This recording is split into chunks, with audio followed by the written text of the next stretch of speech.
You know, you may not, that I'm an admirer of Nietzsche. Nietzsche was a devastating critic of, I would say, dogmatic Christianity. Christianity as it was instantiated in institutions, I suppose, although he's a very paradoxical thinker because, for example, one of the things Nietzsche said was that he didn't believe that the scientific revolution would have ever got off the ground if it hadn't been for Christianity, and more specifically for Catholicism, because he believed that over the course of really 1,000 years, the European mind, so to speak, had to train itself to interpret everything that was known within a single coherent framework.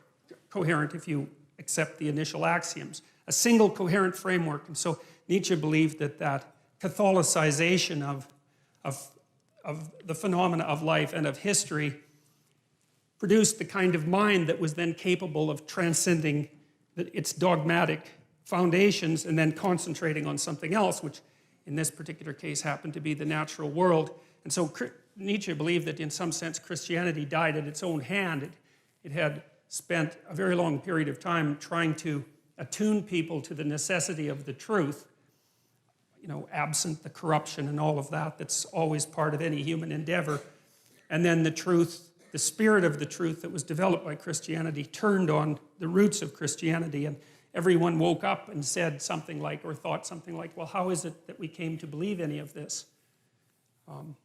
It's like waking up one day and noting that you really don't know why you put a Christmas tree up, but you've been doing it for a long time, and that's what people do. And you know, there are reasons that Christmas trees came about, but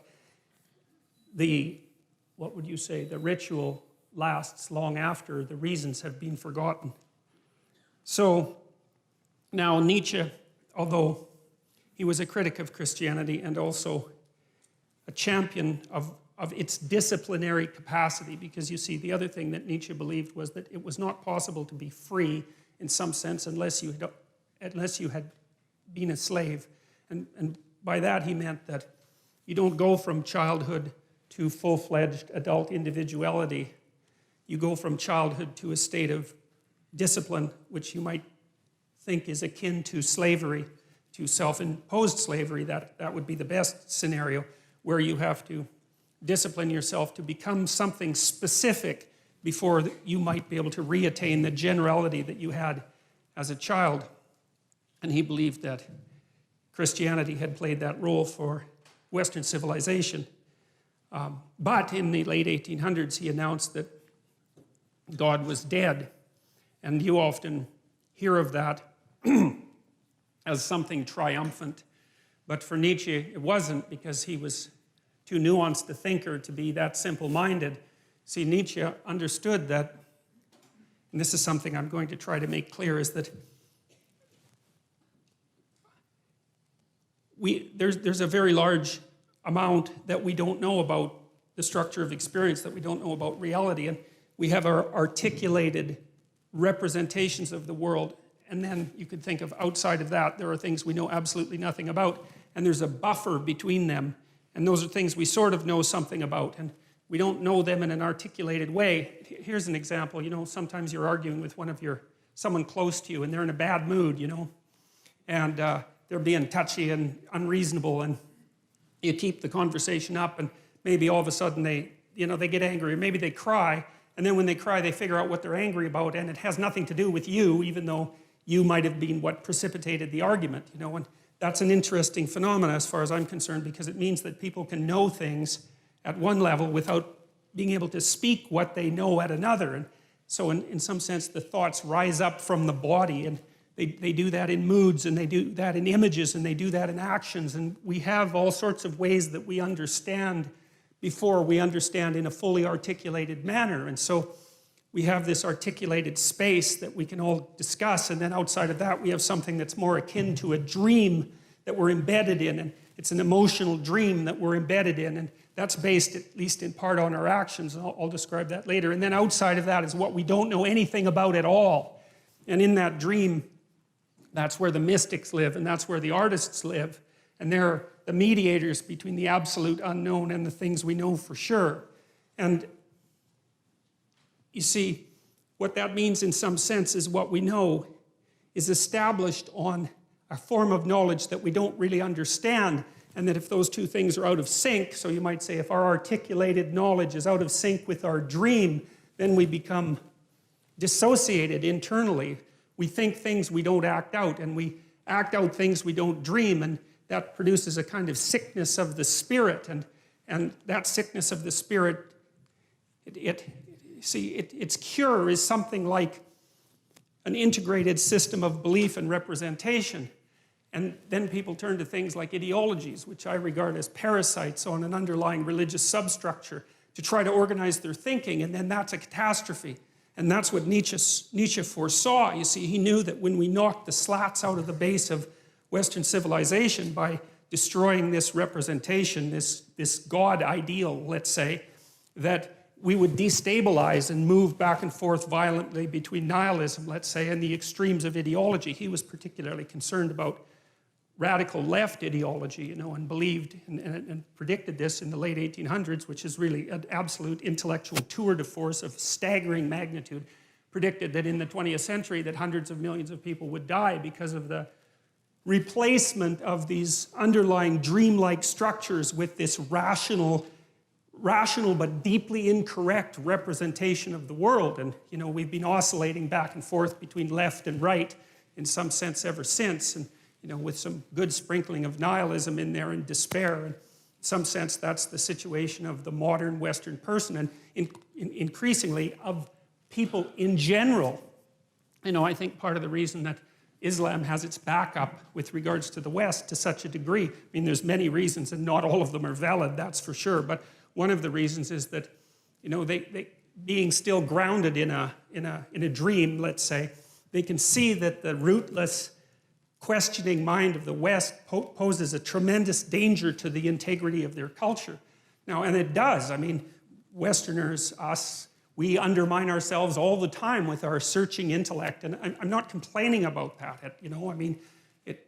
There isn't anything easy that can be done about it, but it's still a sort of fruitful catastrophe, and it has real effects on people's lives. It's not some abstract thing, lots of times when I've been treating people for depression, for example, or anxiety, they have existential issues, It's not just some psychiatric condition. It's not just that they're tapped off of normal because their brain chemistry is faulty, although, sometimes that happens to be the case. It's that they are overwhelmed by the suffering and complexity of their life, and they're not sure why it's reasonable to continue with it.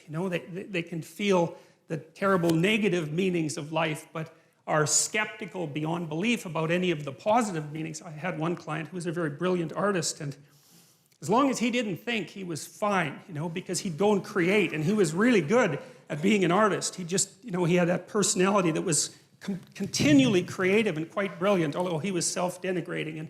But as soon as he started to think about what he was doing, then, it's like a drill or a saw or something like that. He'd saw the branch off that he was sitting on, because he'd start to criticize what he was doing, even the utility of it, even though it was sort of self-evidently useful. And then it would be very, very hard for him to even motivate himself to create. And he always struck me as a good example of the consequences of having your rational intellect divorced in some way from your being, divorced enough so that it actually questions the utility of your being. And it's not a good thing. It's not a good thing. And it's really not a good thing, because it manifests itself not only in individual psychopathology, but also in social psychopathology. And that's this proclivity of people to get tangled up in ideologies, which I really do think of as they're like crippled religions. That's the right way to think about them. They're like a religion that's missing an arm and a leg, but can still hobble along, and it provides a certain amount of security and group identity, but it's warped and twisted and demented and bent, and it's a parasite on something underlying that's rich and true, and that's how it looks to me anyways. And so I think it's very important that we sort out this problem.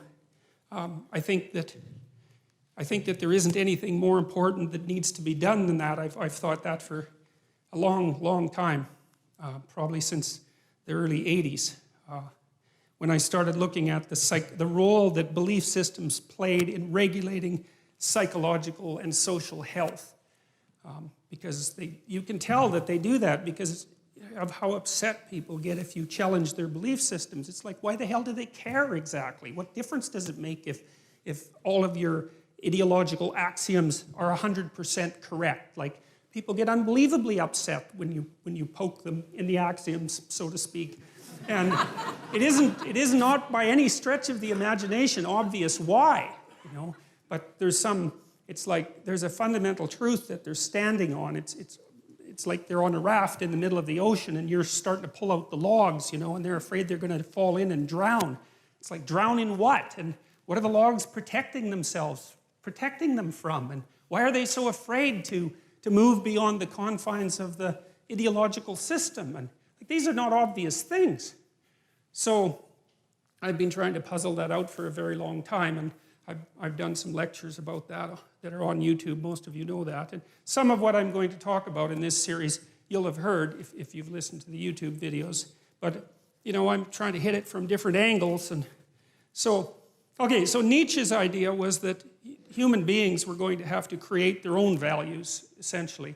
Now, he understood that we had bodies and that we had motivations and emotions, like he was a romantic thinker in some sense, but way ahead of his time, because he knew that our capacity to think wasn't some free-floating soul, but was embedded in our physiology, constrained by our emotions, shaped by our motivations, shaped by our body. He understood that, but he still believed that the only possible way out of the problem would be for human beings themselves to become something akin to God and to create their own values. And he thought that he talked about the person who could create their own values as the overman or the superman, and that was one of the parts of Nietzschean philosophy that the Nazis, I would say, took out of context and used to fuel their, you know, superior man ideology. So, and we know what happened with that. That didn't seem to turn out very well, that's for sure.